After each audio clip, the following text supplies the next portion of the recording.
Welcome to Get Rich Education. I'm your host, Keith Weinhold. You are being taxed everywhere you look, and you're even being taxed where you're not looking. Well, just how bad is it? Where are these hidden taxes, and what can you specifically and actionably do about it? Today on Get Rich Education. MC Laubscher is the host of the Cash Flow Ninja podcast and president of Producers Wealth. He is on a mission to help you achieve financial independence and freedom as soon as possible. He achieves this by integrating the infinite banking concept with real estate investments to increase your returns and recapture cash flow that you are not even aware of that you're losing. MC shares the #1 strategy of investors in his Holistic Wealth Creation course at yourownbankingsystem.com. Finally, Total Control Financial gives you checkbook control of your 401k and IRA money to invest in real estate. It's time to get your retirement money into your own checking account, but you've got to avoid the little-known tax that you'll pay with any self-directed IRA. Instead, it's time for the QRP. Learn more and get your free copy of the QRP book by text messaging QRP in all capital letters to 72,000. Get Rich Education is brought to you by Ridge Lending Group, Producers Wealth, Norada Real Estate, and Total Control Financial. You're listening to the show that has created more passive income for people than nearly any show in the world. This is the powerful Get Rich Education.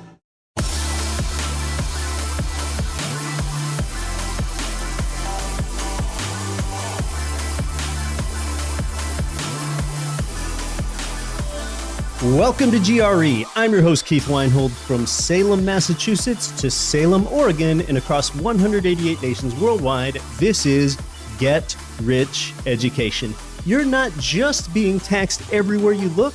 Sadly, it gets even worse than that because you are also being taxed where you're not looking. Now, fortunately, if you invest in real estate, you've got access to some of the best tax shelters in the entire tax code, maybe the very best if you own income property.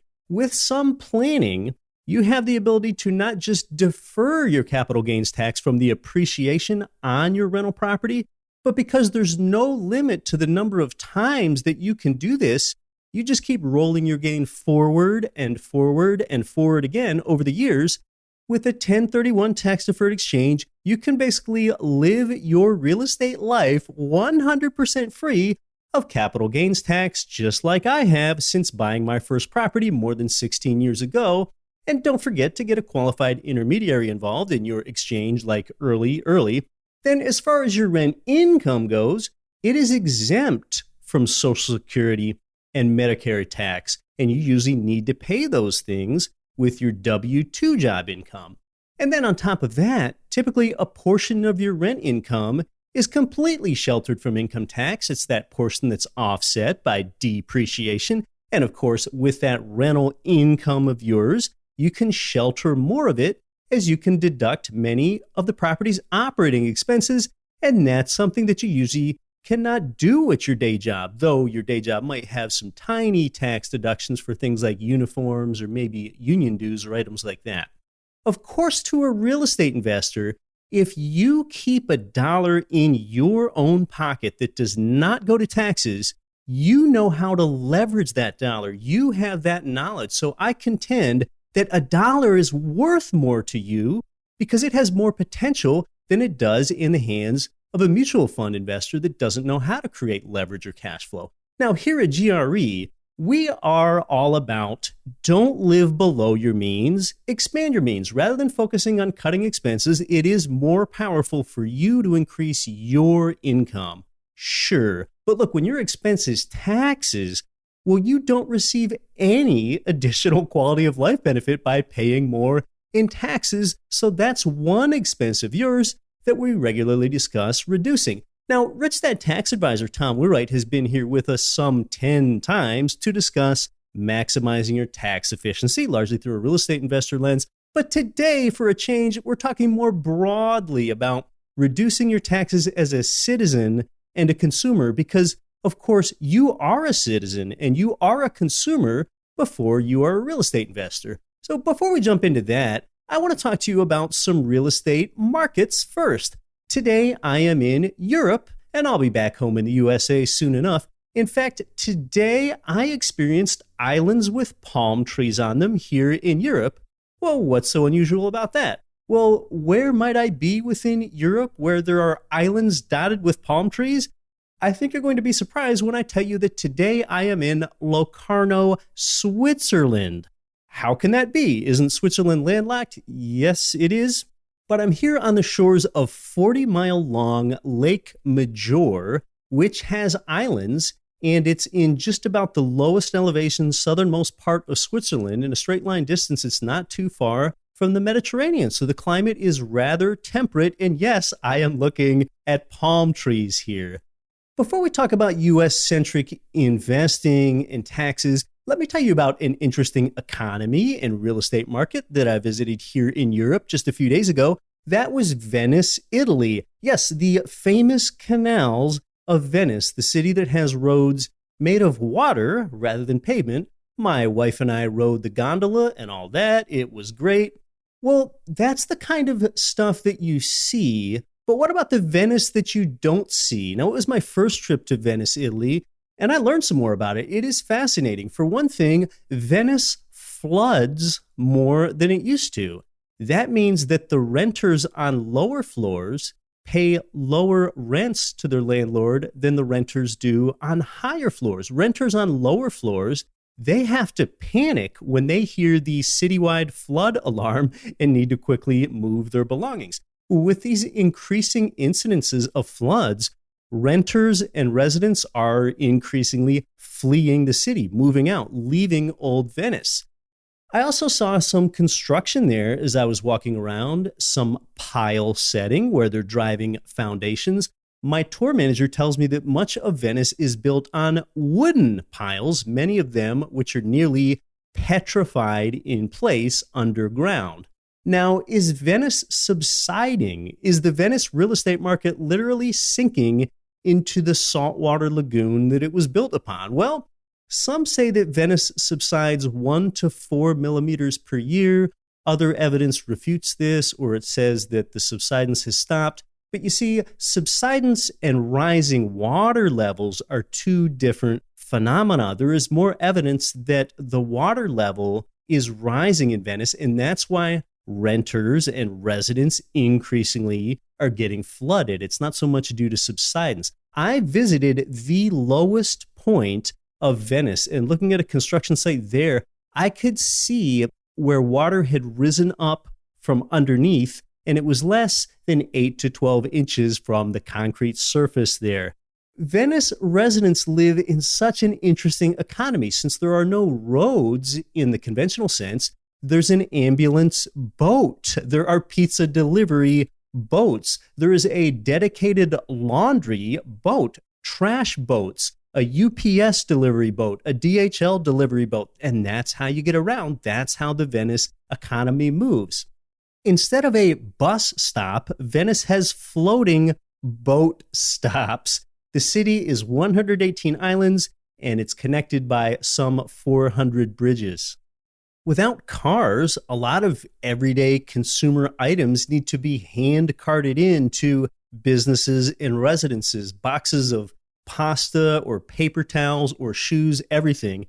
And they get loaded onto a hand truck and then delivered by 1 or 2 humans by hand on these hand trucks in these narrow Venice alleyways. And then days later, when the trash is generated, it needs to be hauled out by hand again. So everything is pretty expensive in Venice because you have to effectively pay for this less efficient labor.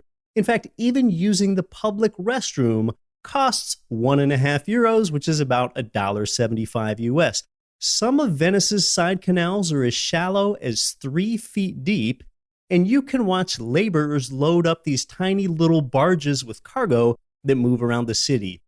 So if you have not visited Venice, Venice, Italy is a fascinating place to visit, and you should go sooner rather than later because as frustrated, flooded out residents move away and more tourists come in there, Venice could soon become just more of a wildly overpriced theme park, so go check it out. And since we're talking about taxes today and I'm vacationing, I want to tell you that I do not cheat the system. I've been in Europe for nearly 2 weeks now, and I'm not keeping any of my receipts. This is a vacation. It's not a business trip. I'm paying with a personal credit card or with euros. As real estate investors in the US, we have an embarrassment of generous tax advantages. I don't try to write off anything that is honestly personal, play by the rules. Remember, if you hear about someone else cheating on their taxes, well, now you and everyone else are basically the ones subsidizing them, and now you've got to pay for it somehow.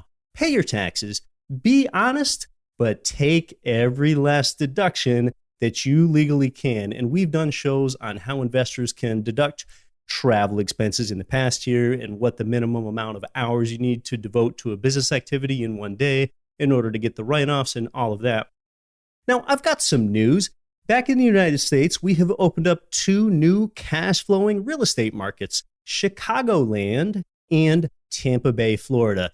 Now, as America's 3rd largest city, Chicago, Illinois is truly a world-class place, big businesses, broad economy. But you probably read in the media about the fiscal problems that the state of Illinois has and how that's transferring the burden onto the taxpayer and those Illinois property owners paying higher property tax. Well, the reason I say Chicagoland is that this turnkey provider deals with property in the Chicago metro, but on the Indiana side of the state line where there's some tax relief and a lower cost of living. In fact, your property tax burden on a median Indiana home is about 1/3 to 1/2 that of an equally valued Illinois property. So we're talking about Metro Chicagoland in Northwest Indiana. This has nothing to do with Indianapolis, which is in the center of the state. Rent-to-value ratios in these Northwest Indiana submarkets are fully 1% for a lot of these rehabbed, tenanted, and under-management properties that you can buy there in Northwestern Indiana. We're talking about $1,200 rents for $120,000 properties, something like that. Then in Tampa Bay, Florida, gosh, that is a market that has been thriving. Cash-flowing real estate investors should love Tampa, Florida, as the area's population growth is double the U.S. average. Tampa has a low unemployment rate and a low cost of living. As I've mentioned on a prior show, Florida is the only state east of the Mississippi with no state income tax. Property taxes are low. Business sectors are diverse in Tampa. In fact, Tampa is the #1 relocation destination for professionals. That's according to the NAR. They've got a great climate with some of the best beaches in the USA. Florida is a landlord-friendly state. And these Tampa submarkets, which are in places like Newport Richey, Florida, they have rent-to-price ratios of about 0.8% to 0.9%. I have visited the provider offices earlier this year in Tampa, and then I walked inside the properties myself. And I'll tell you that the market, the team, and the product all impressed me there in Tampa. These guys get it. And compared to most turnkey markets, appreciation has been stronger in Tampa as well. Now, I know that inventory has been really tight nationally, and these 2 providers do have inventory right now, but don't jump into anything too quickly. Do your due diligence first, but you can get a look at Chicagoland and Tampa Bay property by visiting, of course, GREturnkey.com. GREturnkey.com is where you can read a report and connect with income property providers in investor advantage markets. Let me tell you about one last thing before we discuss reducing your taxes. For the meet and greet session with me at the New Orleans Investment Conference, November 1st to the 4th, you don't have to remember all those booth numbers and times and things that I mentioned last week. Just stop by the Agro Nosotros booth. It's probably about the biggest, most prominent booth there at the conference. It's not like the event is so huge that you're not even going to be able to find me. But if you'd like to know, again, I'd love to meet you. So stop by booth number 111, either Friday, November 2nd or Sunday, November 4th at 11 a.m. Now, politicians have to be extremely careful when talking about taxes. Raising taxes is one of the most politically unpopular things that you could possibly do. In fact, you might know that one of our US presidents got in trouble when he famously said, "Read my lips, no new taxes." And then once elected, he didn't fulfill that promise.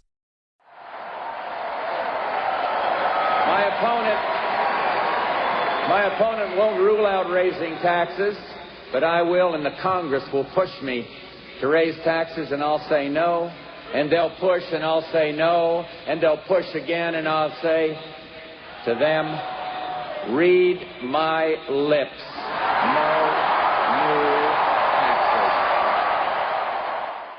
taxes. Yes, that was George H.W. Bush, the first Bush president. It was at the 1988 Republican National Convention where he said that. Things could have been somewhat out of his control, but he didn't uphold the promise, and consequently, he was not reelected to a second term. So then, how do presidents and bureaucrats raise taxes? They hide them from you, or instead of calling them taxes, they just give them a different name, like licenses, or they'll just call them fees. So we're going to discuss real estate taxes, but we're also going to do something different and go more broad and talk about the taxes that affect you, whether you're a real estate investor or not. And as you're going to see, our guest today does an amazing job of exposing all these small hidden taxes that you pay and how their cumulative effect impacts you.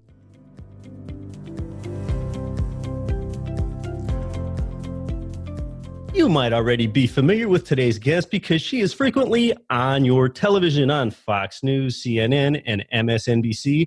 She's also a regular columnist at the publication The Hill. Earlier this year, she authored the popular and well-received book called How Do I Tax Thee? A Field Guide to the Great American Ripoff. She was born and raised in rural New Hampshire. Today, she's based in New York City. That's her hometown. Welcome to Get Rich Education, Kristin Tate. Thanks for having me on, Keith. I'm excited to join your show.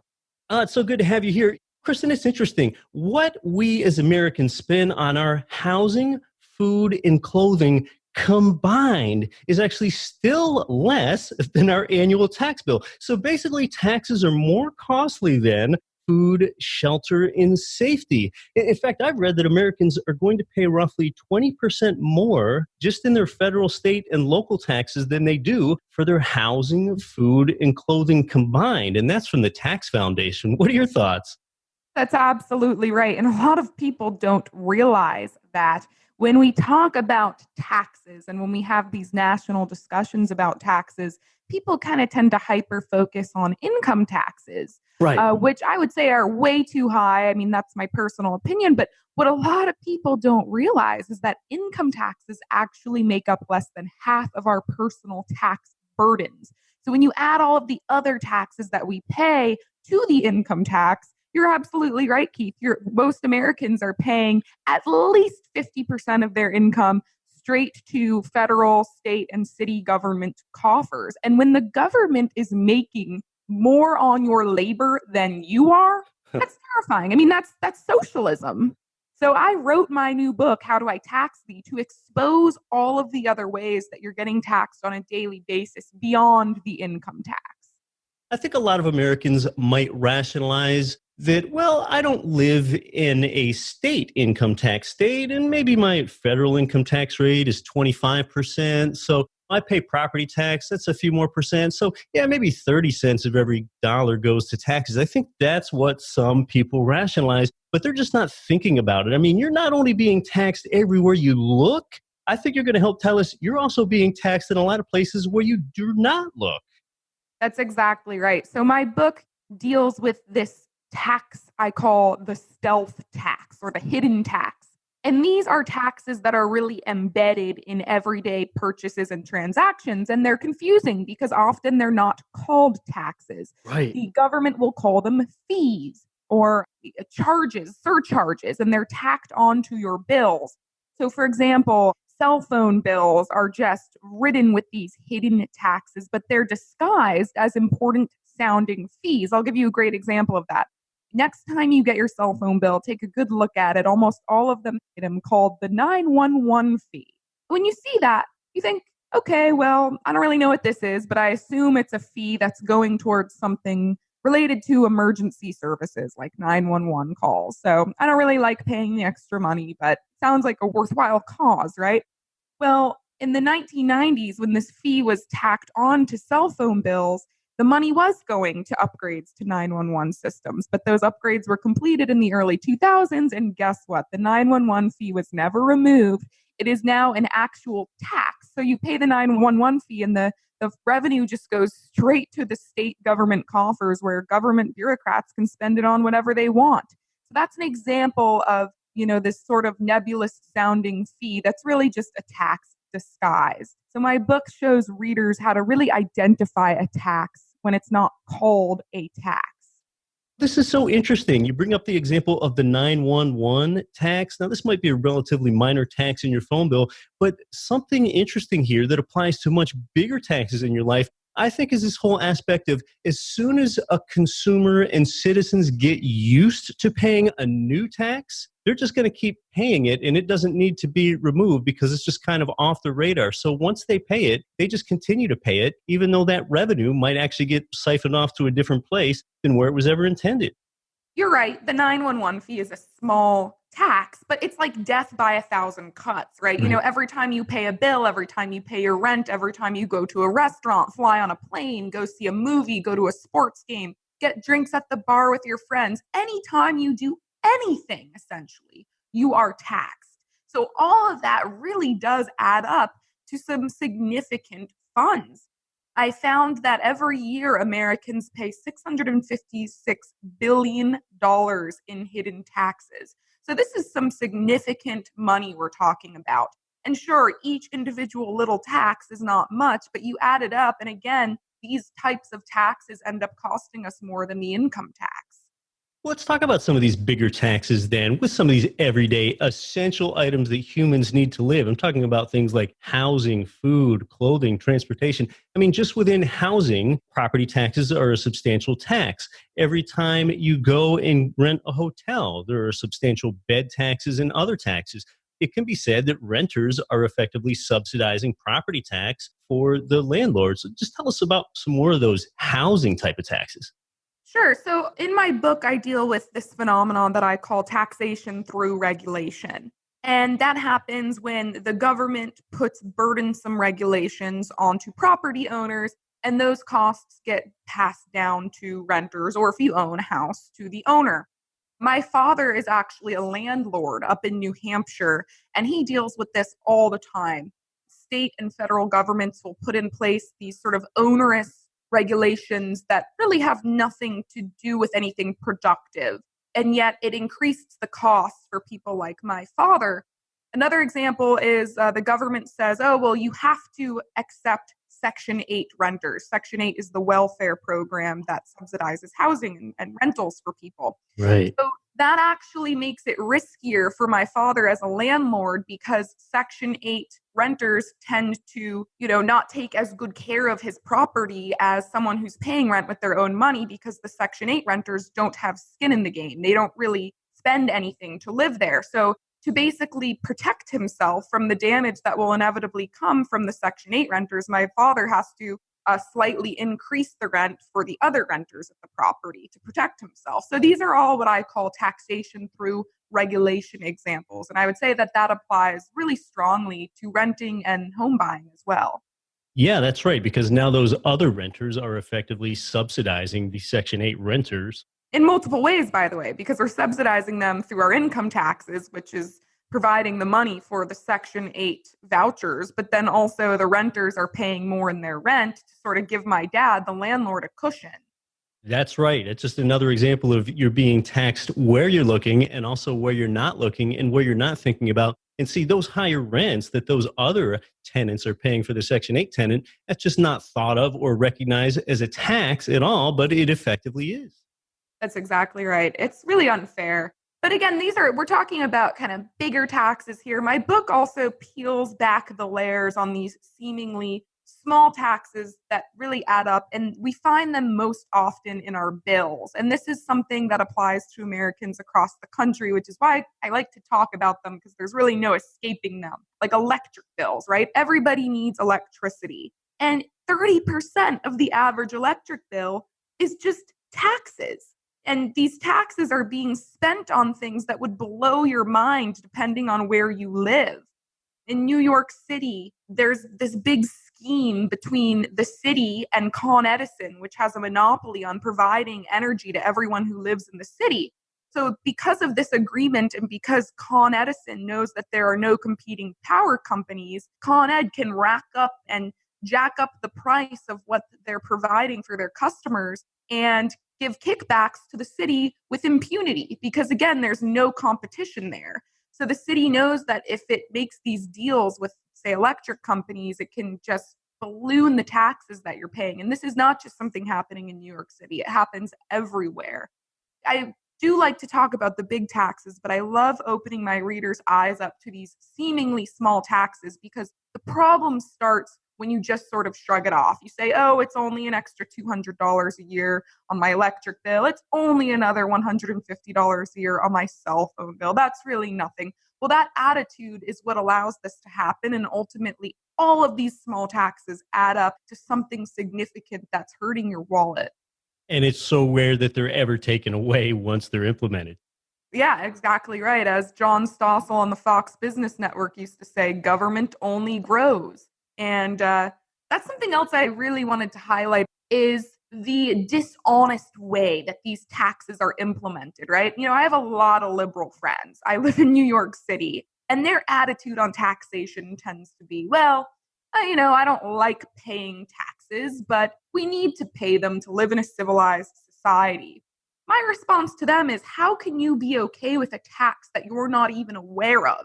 It's one thing if politicians want to put a formal tax up for a vote and the voters vote yes on that tax, or if they approve of that tax. I don't like tax increases, but that's a system that's transparent. The problem is that politicians realize that tax increases are politically unpopular because they don't want to have tax increases attached to their name. They just create these hidden fees and attach them to bills that we're already paying anyways. So they get the extra revenue they need for their pet projects or whatever it is, and they don't have to deal with political blowback. Fee is a less politically unpopular word than tax is, for sure. You don't need to vote on a fee. I mean, it can be implemented at the administrative level. So it's much easier to generate revenue that way. Now, one example is I just recently paid and renewed my vehicle registration on my personal vehicle. I forget what it was. It was $120 or $220 for a 2-year period. So right there, I think that's an example of not a tax. Nowhere is it called a tax. That's a vehicle registration fee, but I have to pay it. But it's effectively a tax if the revenue for that is still siphoned off the government. That's exactly right. And that's true of almost every government imposed fee. And what's really dishonest is, okay, with your car registration fee, you would at least think that the fee would go towards something transportation related. But in almost every case, I mean, it varies state by state, but in the majority of states, that revenue just goes into what's called a general fund, from which bureaucrats can spend the money on whatever they want. So you're basically being penalized for owning a car, and the money doesn't even go towards anything transportation related. And then it extends to all these crazy things, these kinds of fees. So I have 2 dogs, and the state of Texas, and every state has this, they make you pay what's called a pet licensing fee. Right. So I adopted my dogs. They were homeless dogs. I went to the pound, and they made me pay these hefty fees for them. Well, again, I assumed that the fees were going towards something animal related. I love animals, so I have no problem paying the fee. But it turns out it's just a tax that goes right to the state government and the funds don't do anything to help animals. So again, it's just a tax. And the state governments in many states will go to great lengths to make you pay these pet licensing fees and renew them every year. It's actually a misdemeanor if you don't renew your pet licensing fee annually. And there are cases of people being arrested for not paying these fees. And in certain cases, like in Seattle, pet stores will actually be called by the city government.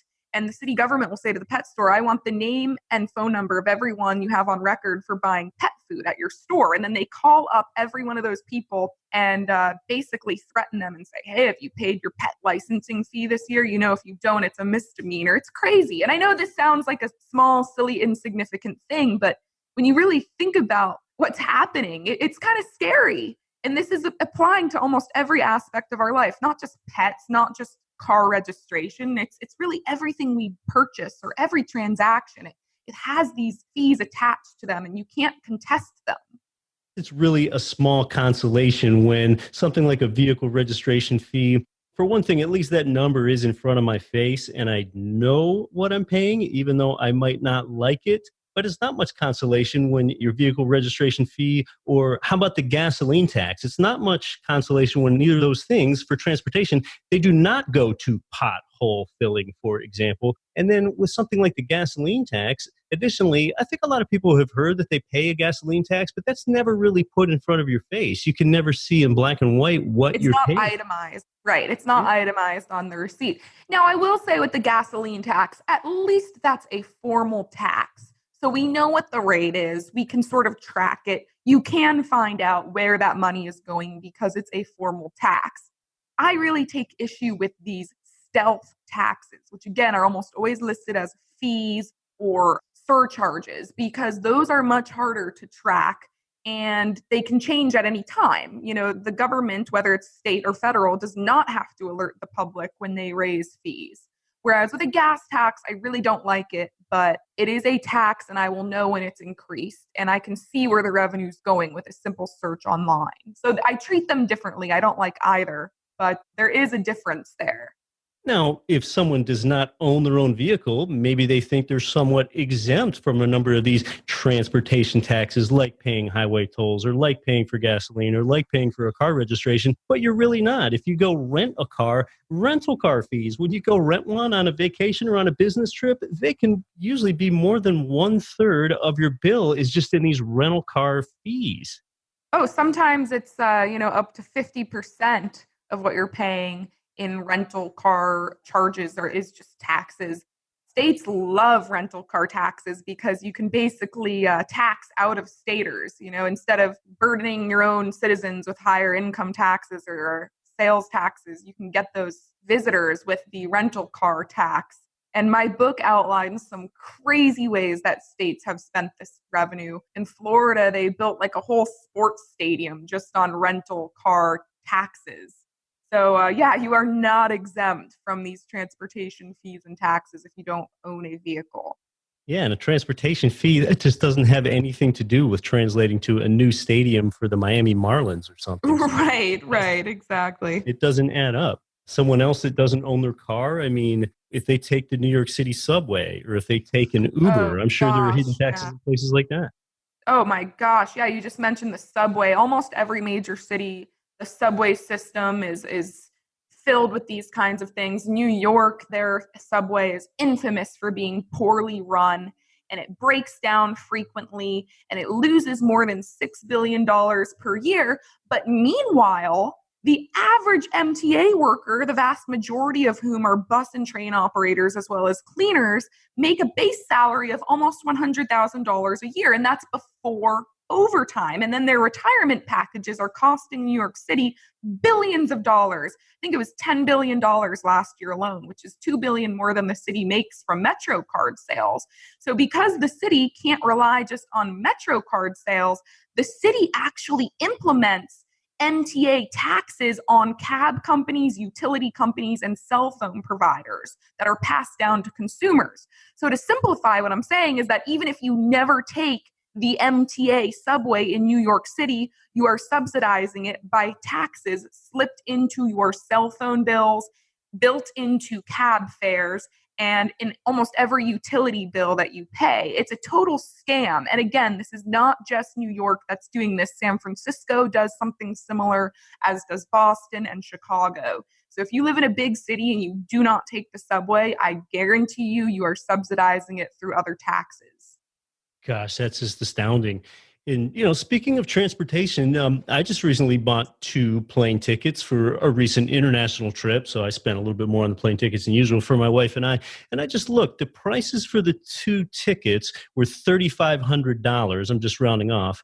And then the taxes on top of that were over $500. So it was about a $4,100 total. So I figured I was paying about a 12% tax rate right there. But I know it can get substantially worse than that, even within transportation taxes.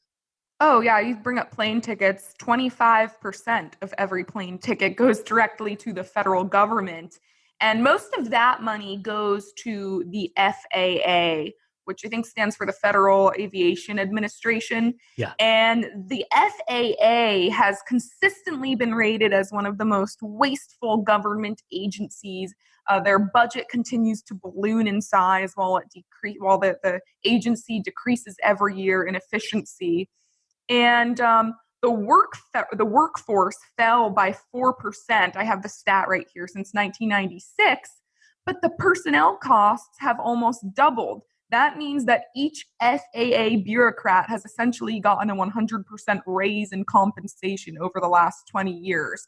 So again, this is just another way that we're paying for government bureaucrats to have cushy salaries and be inefficient on your dime. It's kind of crazy and it's infuriating because, again, you go to buy a plane ticket and you see, oh, I'm getting a great deal here. And then at the checkout, you see the cost for your ticket goes up by like 20 to 30% when they add the taxes in.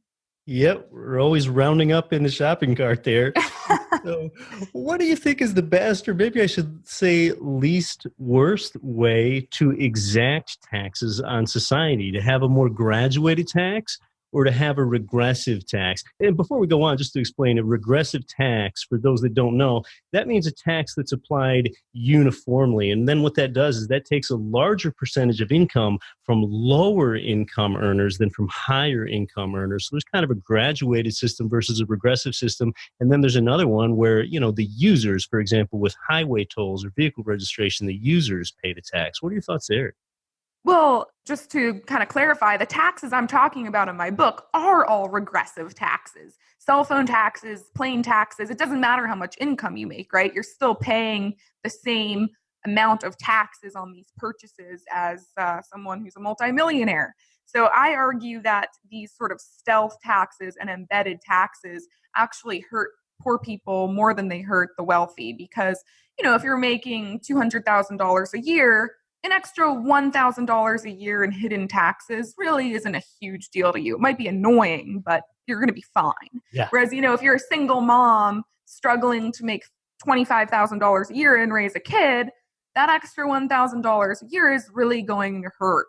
So I think that these sort of dishonest stealth taxes are not the way to go. And just to be clear, Keith, the point of my book is not to say that all taxes are bad. I'm not an anarchist. I realize we need taxes for society to function. Roads, police, fire, sure. Right. The problem with these taxes is that they're not transparent. And in order for a fair tax system to operate, we need our politicians to call a tax and be honest about them and be transparent about them.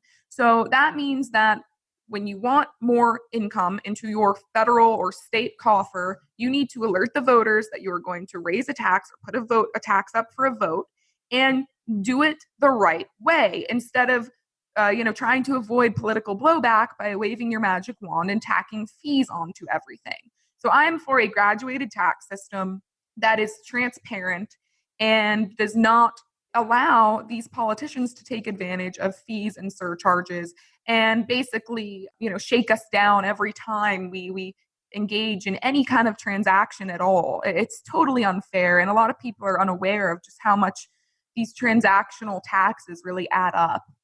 It is remarkable the more that you know. So your book is largely a solutions-based book. I think one solution, in a crude way to say it, is to beat a regressive tax, go ahead and earn more income. But we're going to come back with Kristin and talk more about what you can actually do about taxes. You're listening to Get Rich Education. My guest is Kristin Tate. I'm your host, Keith Weinhold. Would you like to know the easiest way to create wealth and passive income with real estate? This is Marco Santarelli with Norada Real Estate Investments.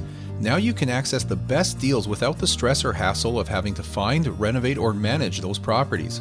We save you time by providing you with passive income investment properties in some of the best U.S. markets.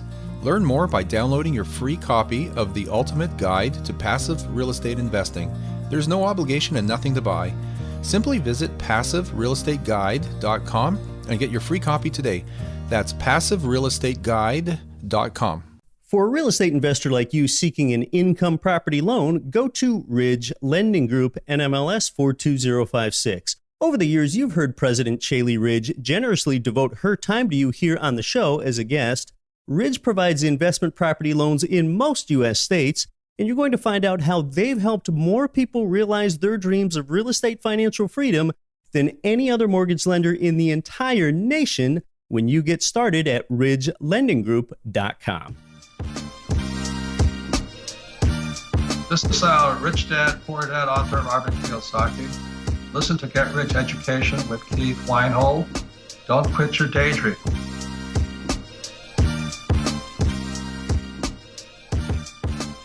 Welcome back to Get Rich Education. We're talking about how you're being taxed to death with Kristin Tate, how you're being taxed everywhere you do look, and even in places that you don't look. Kristin is the author of the new and popular book, How Do I Tax Thee?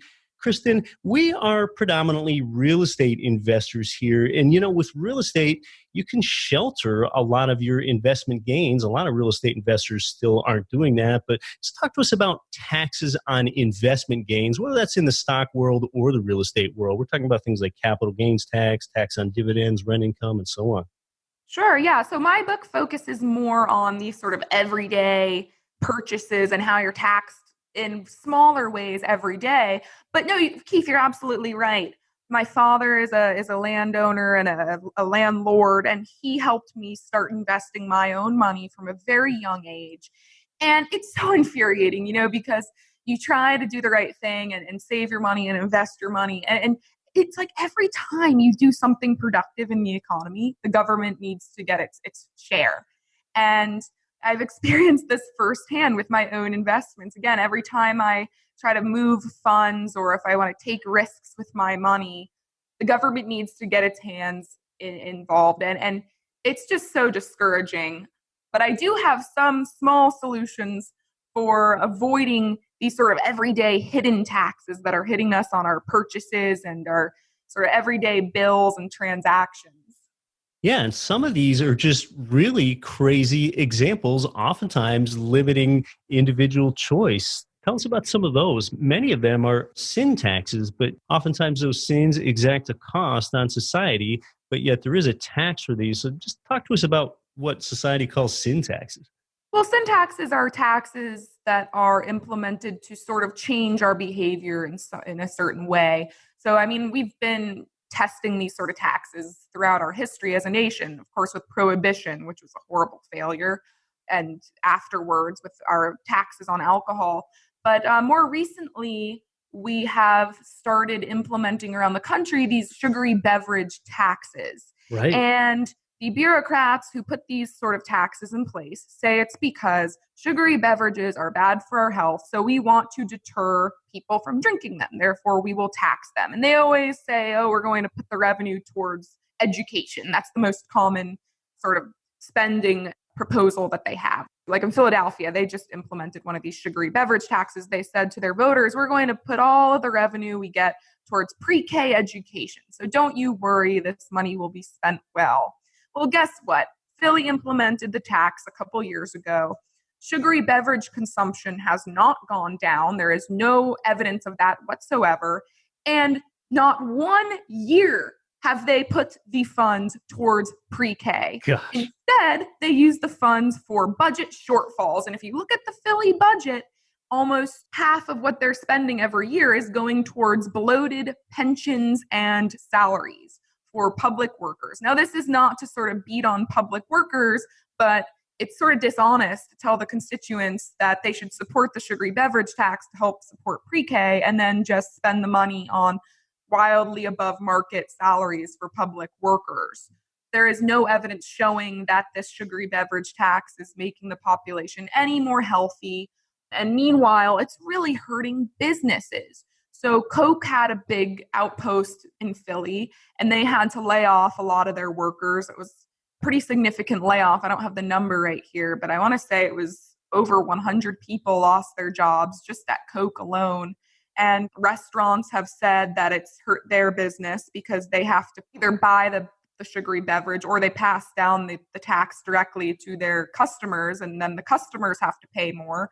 So it's just hurting business, it's hurting jobs, and it's really not doing anything to make the population more healthy. All that's been accomplished is the city budget shortfall was plugged and these bureaucrats get paid their above market salaries with the revenue. Yeah, when things are that opaque, there is just no ethics in that.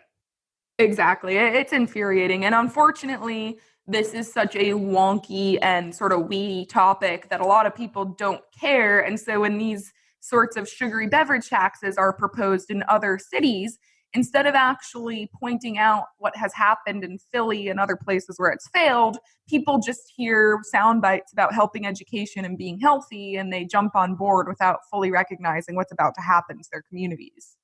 Well, let's talk about what people can do about this to get on top of this. And, we talk about the real estate investing angle enough on this. So every investor is really a consumer and a citizen before they're an investor. What can they actually do beyond the awareness and beyond advocating for more transparency in taxes? Well, the great thing about hidden taxes, if there could be a great thing about them, is that most of them are implemented on the state or local level, which is good because it means that they are easier to get rid of. And, we say government only grows and a lot of these taxes don't go away. Well, that's true, but it's true because people don't know about them. When people find out about them, it actually is kind of easy to get rid of them. And I'll give you an example of that. In Boston, they implemented a significant tax increase to their subway tickets, and it was just high enough, this tax increase, that it really ticked people off. It wasn't one of these increases where people just kind of said, oh, that's annoying, but whatever. People really got ticked off by this. And within 2 days, because people were so mad, the city revoked the tax increase. Another thing you can do if you have a car is simply purchase things in jurisdictions where taxes are not implemented on whatever it is you're trying to buy.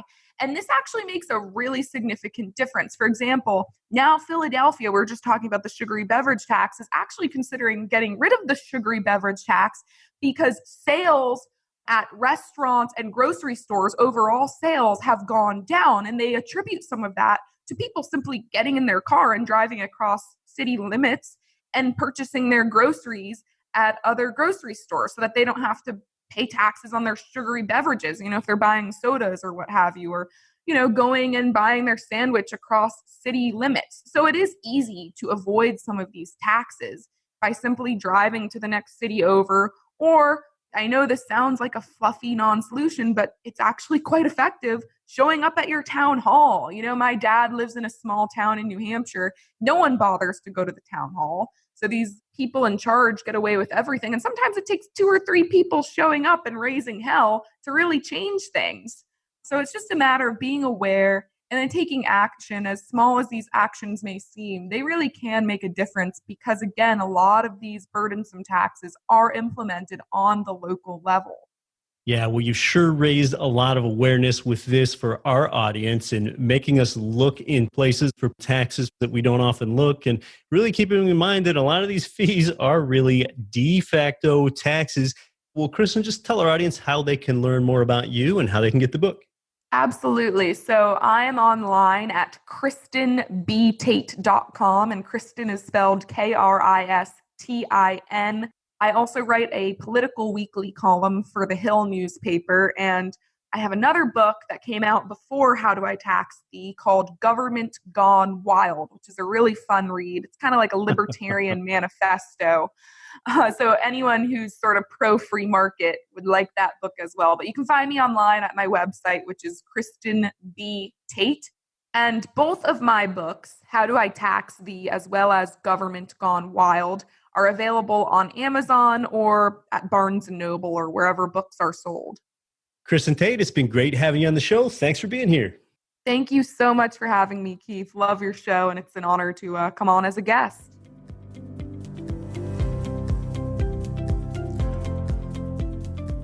Robert A. Heinlein said, "There is no worse tyranny than to force a man to pay for what he does not want merely because you think that it would be good for him." Congressman Ron Paul said, "One thing is clear, the Founding Fathers never intended a nation where citizens would pay nearly half of everything they earn to the government." And it might be more than half of that now, Ron. Of course, it's almost cliche, but Benjamin Franklin most famously said, "But in this world, nothing can be said to be certain except death and taxes." Winston Churchill said, "We contend that for a nation to try to tax itself into prosperity is like a man standing in a bucket and trying to lift himself up by the handle." On the other side, Oliver Wendell Holmes Jr. said, "I like to pay taxes. With them, I buy civilization." Well, what's Kristin Tate say about taxes? Well, you heard it, and if you want to learn more, her new book, again, is called How Do I Tax Thee? If you enjoyed today's show, I would be grateful if you did a little something for me that takes less than a minute of your time. If you take a screenshot of your podcatcher and place it on your favorite social media platform, your Facebook or your Instagram or your LinkedIn, that would mean the world to me. Thank you for considering doing that. I'm your host, Keith Weinhold, and either way, I'm going to be back next week to help you build your wealth. Don't quit your daydream. Nothing on this show should be considered specific, personal, or professional advice. Please consult an appropriate tax, legal, real estate, financial, or business professional for individualized advice. Opinions of guests are their own. Information is not guaranteed. All investment strategies have the potential for profit or loss. The host is operating on behalf of Get Rich Education, LLC exclusively. Ranked by Forbes as one of the fastest growing cities, Orlando, Florida has a big and diverse economy, yet still features affordable rental properties that cash flow. Our boots-on-the-ground turnkey provider, Greg Bond, wrote a special report to help you discover the amazing market of Orlando. Request your free copy today. Visit GetRichEducation.com/Orlando. That's GetRichEducation.com/Orlando.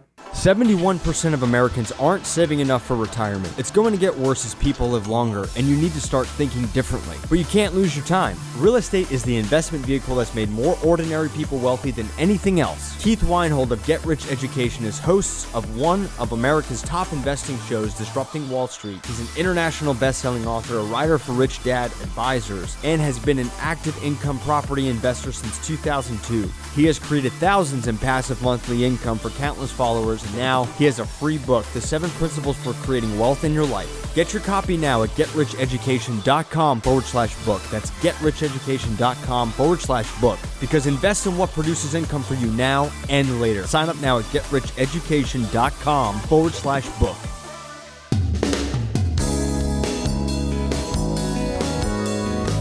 The preceding program was brought to you by your home for wealth building, GetRichEducation.com.